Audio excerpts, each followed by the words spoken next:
अस्सलामुअलैकुम वरहमतुल्लाहि वबरकातुहू।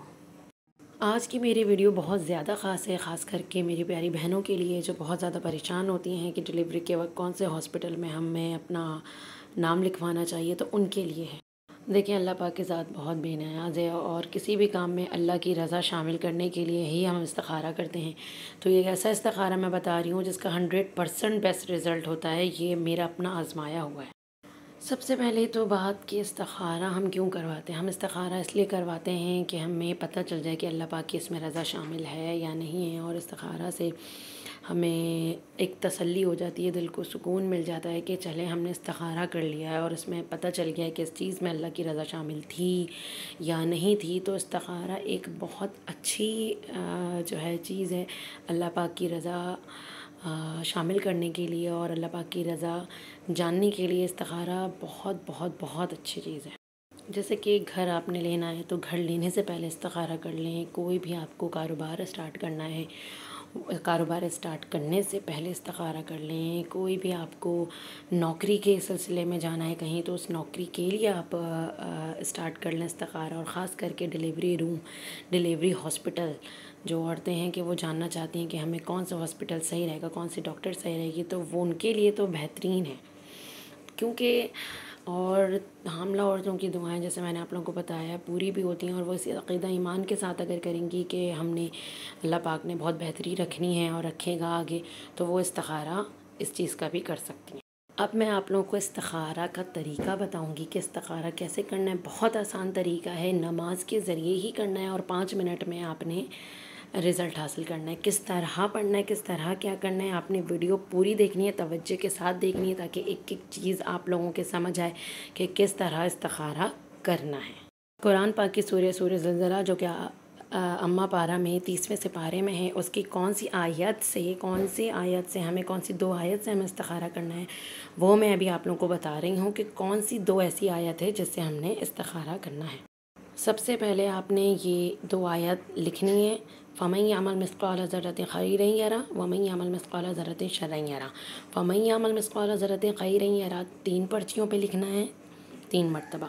वमन यअमल मिस्क़ाल ज़र्रतिन शर्रन यरा 3 पर्चियों पे लिखना है 3 मरतबा। मतलब टोटल 6 पर्चियाँ आपकी बन जाएंगी, 3 इसकी 3 इसकी। खैर का मतलब होता है अच्छा और शर का मतलब होता है बुरा। तो 6 पर्चियाँ टोटल बनानी है। पहले तो आपने बना के रखने नहीं है। खैरन यरा की 3 पूरी ऐसी आयत लिखनी है, फिर शर्रन यरा की 3। अब आपने किसी भी वक्त, फजर व ज़ोहर व मग़रिब इशा, किसी भी वक्त आपने चाहे नमाज पे पहले सबसे पहले 2 रकात नमाज नफ़िल इस्तिखारा की नियत करके इस्तिखारा के लिए पढ़ें। 2 रकात नमाज नफ़िल इस्तिखारा की नियत करनी है। आपने 2 रकात नमाज नफ़िल पढ़नी है, ठीक है। सलाम फेरने के बाद एक बार दरूद शरीफ पढ़ना है, बिस्मिल्लाह पढ़ना है बस। फिर उसके बाद आपने जो वो 6 पर्चियाँ बनाई थी ना, 3 खैरन यरा की, 3 शर्रन यरा की, आँख बंद करके उनमें से एक पर्ची उठा के साइड करके जानमाज़ पे रख देना है। फिर उसके बाद आपने दोबारा से 2 रकात नमाज नफ़िल इस्तिखारा की नियत करके बांधना है। फिर उसके बाद सलाम के बाद दुरूद शरीफ पढ़ना है, बिस्मिल्लाह पढ़ के, फिर दूसरी पर्ची उठाना है, उसे साइड में रख देना है पहली पर्ची के साथ। फिर तीसरे मरतबा भी 2 रकात नमाज नफ़िल इस्तिखारा की नियत के साथ पढ़ना है। फिर सलाम के बाद दुरूद शरीफ पढ़ के, बिस्मिल्लाह पढ़ के आपने फिर तीसरी पर्ची उठानी है, वो भी फिर उन दोनों पर्चियों के साथ रख देना है। अब जो आपने 3 पर्चियाँ उठा के जो साइड में की थी, उन 3 पर्चियों को देखना है कि उनमें क्या आया है, ठीक है। उन 3 पर्चियों को देखना है। फिर आपने देखना है, दुआ करनी है कि अल्लाह पाक हमारे हक़ में बेहतर फ़ैसला करवाए। करने के बाद आपने उन तीनों पर्चियों को खोलना है। अगर तो आपकी पर्चियों में 2 पर्चियों में खैरन यरा आ गया और सिर्फ़ 1 शर्रन यरा आया, तो मतलब आपका इस्तिखारा बेहतर आया, मतलब वो काम करना बेहतर है। और अगर 2 बार शर्रन यरा आ गया और 1 बार खैरन यरा आया है, तो मतलब आपने वो काम नहीं करना है। और अगर तीनों मरतबा खैरन यरा आ गया, तो मतलब आपका काम बेहतरीन है, आप वो कर सकते हैं। और अगर तीनों मरतबा शर्रन यरा आया, फिर तो वो आपने काम करना ही नहीं है। मुझे उम्मीद है आप लोगों को मेरी बात समझ आई होगी। एक बार मैं फिर से रिपीट कर देती हूँ कि 2 बार खैरन यरा, 1 बार शर्रन यरा आया, तो मतलब आपका काम बेहतर है। और 2 बार शर्रन यरा, 1 बार खैरन यरा आया, तो आपका काम बेहतर नहीं है। और तीनों बार खैरन यरा आया, तो आपका काम बेहतरीन है। खैर का मतलब होता है अच्छा और शर का मतलब होता है बुरा। इसीलिए ये छोटा सा सिंपल सा इस्तिखारा है जो कि 5 मिनट में रिज़ल्ट आ जाता है। मैं अपना एक्सपीरियंस बता रही हूँ। मैंने हॉस्पिटल में एडमिट लेने से पहले ही मैंने अपने डॉक्टर का भी इस्तिखारा किया था डिलीवरी के वक्त। और मेरे ऐसे बहुत से मामलात होते हैं, घर लेना है या कोई कारोबार है या कोई चीज़ है, हर चीज़ का इस्तिखारा मैं इसी तरह करती हूँ और अल्हम्दुलिल्लाह माशाल्लाह बहुत अच्छा रिज़ल्ट आता है, बहुत बेहतरीन आता है।